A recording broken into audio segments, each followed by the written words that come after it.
So I had originally posed my two PQs to the Minister of Foreign Affairs before they were redirected to MTI. Now I understand the motivation behind this redirection, but I'm hopeful that the Minister or a Minister from MFA will be able to respond to questions that call for a more foreign policy approach. Now, notwithstanding Minister Tan's assertions about the physical sales of NVIDIA products being only around 1%, NVIDIA's latest filings with the US Securities and Exchange Commission states that for the 9 months that ended October 24, the company booked $91 billion in total revenue, which is of which a little less than half is domestic, that is domestic to the US. The next highest source is actually Singapore, with around 7 billion, and it's more than that for China, which includes Hong Kong, at 12 billion. This means that Singapore accounts for around 20% of NVIDIA's global revenue. Now, it's not unusual for entrepreneur hubs like us to book such inflated revenue figures, even if our value-added component is small or negligible. Nor is this really about fraud, as the minister seems to allude to, but actually legitimate accounting practices and rules of origin machinations. Regardless, the headline imbalance invites commercial action, like what we have seen. So if I may inquire, if MFA was aware of these imbalances, and if so, is it in its assessment that facilitating transshipment trade is positive or negative for the national interest from a foreign policy angle? And relatedly, is there a formal mechanism for MFA to review or provide input to MTI's trade decisions that have inevitable foreign policy implications? And finally, one question directly for MTI, and given that Singapore has now been placed under Tier 2 status by the US, what specific steps will the government take or plan to take to prevent further downgrades of our status, which could jeopardize our AI hub aspirations? Thank you. Singapore is a transshipment hub, a vital regional and global headquarters for thousands of international companies. Our trade volume is 3 times our GDP. And the range of activities that our companies are engaged in, and not just companies owned by Singapore and Singaporeans, but by global owners of these companies, have a regional and international footprint. So I'm not sure what Mr. Lim is referring to when he says imbalances. These unique characteristics are par for the course for the unique role that Singapore plays in the global economy. So for instance, when, as you correctly say, NVIDIA states in its returns that 22% of sales of chips were booked to entities with operations in Singapore. But my colleague has already explained to you, only 1% physically came to Singapore and was deployed in data centers here, serving the government and other major enterprises, including, I should add, hyperscalers. Right? So there's nothing unusual or unbalanced about that.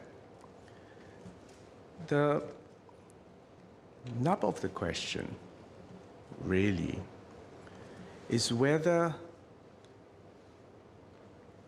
Singapore is being used by these enterprises and companies to evade unilateral export controls. And my colleague has very carefully explained to this House that Singapore, by law, through the Strategic Goods Control Act, gives effect to multilateral export control regimes. He referred to the WASIMA, the Australia Group, the Missile Control Group.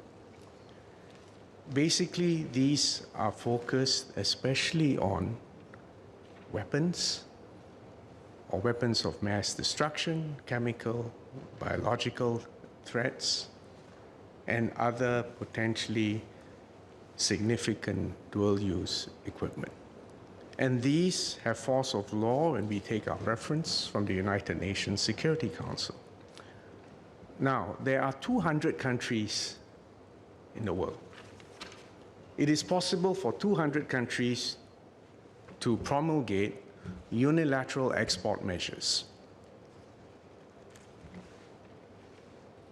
We have explained that we are not legally obliged to enforce the unilateral export measures of 200 countries, right?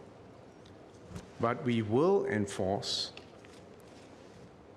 the multilateral, agreed upon export control regimes. Having said that, it is not in our national interest to be made use of. And for companies who, for whatever reasons, are trying perhaps to evade unilateral export control measures that apply to them, to use their association with Singapore, because people know Singapore is a clean, hygienic, transparent, reputable place. We will not allow them to use that association with us to engage in deceptive or evasive measures to avoid unilateral export measures that apply to them. The point is, the onus is on that company. And we will not countenance evasion, deception, false declarations, or even misaccounting. And that we will act on. And as and when a trading partner comes to us and says, we have concerns, at that point, we would certainly facilitate investigations, or at least a deeper look at the data and see whether there's any cause for concern. And we do that in order to protect our own national interests. Specifically for advanced semiconductor chips, we too have a need for semiconductors. It is true that we are also part of the global chains that manufactures and exports semiconductors. But those that are currently manufactured in Singapore are not the H100s, the high-end chips which are used for artificial intelligence. But we need them for our own purposes, and we therefore have to monitor the export regimes of the manufacturers of these chips. You refer to our Tier 2 classification. Well, first of all, this is, they call it the AI diffusion rule. It was first published near the tail end of the Biden administration. In fact, right now, the rules are up for comments, and the situation is still evolving. We are not in Tier 1, but we're in Tier 2, in good company with about 150 other countries. I don't want to get into details about the exact number of chips and whether that currently poses a constraint for us. Needless to say, we will continue to engage the major exporting source of these advanced chips to ensure that we have adequate. And I'm sure members of this House will also be aware, when dealing with sensitive topics like this, it is not in our national interest to compromise our negotiating positions when it deals with strategic items on this score. So I hope you understand, that the situation that has arisen is one because of our unique role, and indeed our successful performance of this unique global role, and the fact that we are a trusted, reliable, honest player. If you zoom out beyond chips and export controls, the point is this: Singapore as a tiny island city-state and a trading hub, we do need to stand in favor of free trade. We do need to play a critical role in global supply chains. Second point, because we are small, we have to subscribe to international law and multilateral rules and processes and institutions to give effect to multilateral rules. It comes with being small.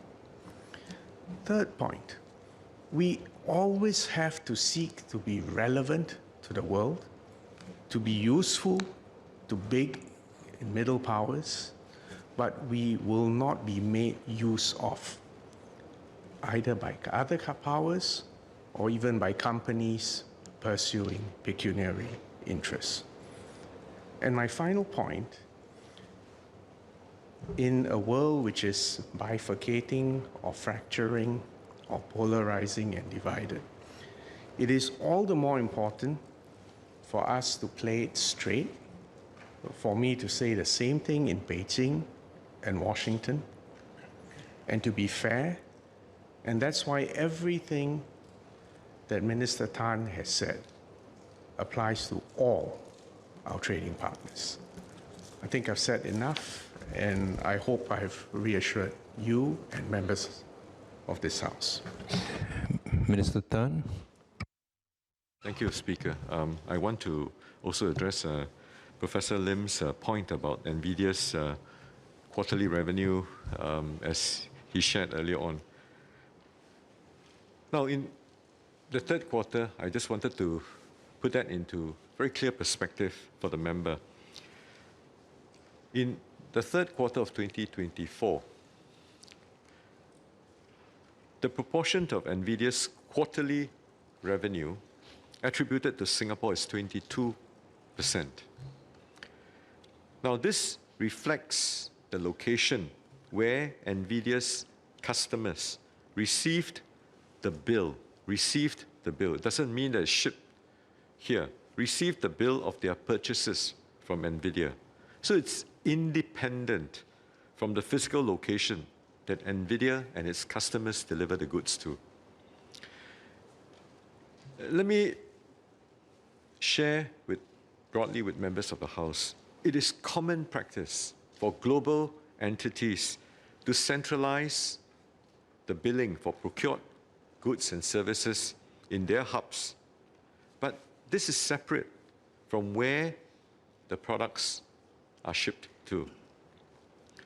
So far, from our checks and the data that we have on hand, revealed that in that quarter, less than 1% of NVIDIA's overall revenue is physically shipped into Singapore. The remainder of NVIDIA's revenue billed to business entities here did not involve physical shipments into Singapore. Thank you.